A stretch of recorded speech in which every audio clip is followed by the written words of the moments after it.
Let's talk about this. Let's talk about it. This stuff cleans your blood. This stuff clears your skin. This stuff keeps your breath fresh. This stuff keeps your gut bacteria flourishing. This stuff keeps your hygiene purposeful. This stuff right here, this is some good stuff. You want to eat food that is high in nutrients and dense in chlorophyll. You want to eat it. This is the right food right here. When I grew up, right, we lived in an area of Chicago where you couldn't get oranges, mandarins, kiwis, grapes, maybe cantaloupe, bananas, apples. You couldn't get none of this stuff. None of it. My furthest memory of, my mother cutting fruit was her cutting a cantaloupe that had a bunch of seeds in it. And this is when we lived on what you would call the lower end of Chicago. So you see the guy right here. He's from Africa, right?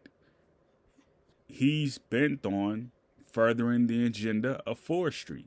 When I'm in America, I only hear people talking about they need more jobs. They're not talking about we need farming, we need sharecropping, we need forestry. They're not talking about these things. The only thing they're talking about is we need more jobs. Africa youth are saying we need forestry. We don't want jobs. So it's like this is a tactic that you can do in order to rear off your enemy. And this is what I see African doing, young leaders, right? And young leaders of Africa like this brother right here. This is what I see them doing. They're like, if we have ownership to the soil, meaning we can continue our job of planting crops, growing lettuce, doing that right. The people from these other countries who've gotten used to the Western lifestyle, they're not going to want to come here and say they want to take over our land and live. You see the Boers doing it, right? But they're trying to get to America now. So and Donald Trump, he's going to allow it. So it's like, this is what black people in America need to be doing right now. They aren't talking about growing bananas, growing oranges. They're not talking about this. So it's like, where do you cut the line and where do you draw the line and say, if we're talking about survival of melanin, you're going to have to eat melanin food. And like me, right, when I grew up, the food that I was eating was like, not only meat, but,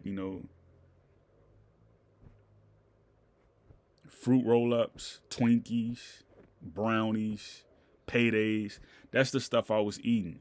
But then when I got older, I started to see my body messing up. I said, oh no. I got to start to eat this stuff. And I didn't catch on to this stuff late, because when nobody telling me that, if you want clearer eyes, you want fresher breath, you got to start eating the foods that you were put here to eat. I see elephants. I see monkeys. The monkeys, they smell the food before they eat it. They smell the food before they eat it. They're not going to just eat anything. I see the little monkey, Zing Zing. She likes to, smell the food before she eats it. I see the elephants. They go right up to the tree with the giraffes and they pull the leaves down and eat it. I see the goats. The goats sniff the weeds before they eat it to know if it's poison or not. Humans don't have this ability yet, and when you look at the survivalness of, animals, they're way far advanced than humans are. Humans will eat anything that smells good. And once you crunch into it, you don't know if it's poison or not. You know what I mean? So like our people, they eat beef, they eat chicken, and then they end up with diseases that put them in the hospital, and they don't know which way to go. They don't know what caused it. So even people with kidney disease, it comes from eating the wrong carbohydrates. So this is the stuff that you need to start planting in America right here. We don't need any more imports. We need to start growing our own food. Blood oranges. This is stuff you need right here. So think about it. Great peace. Yakoki.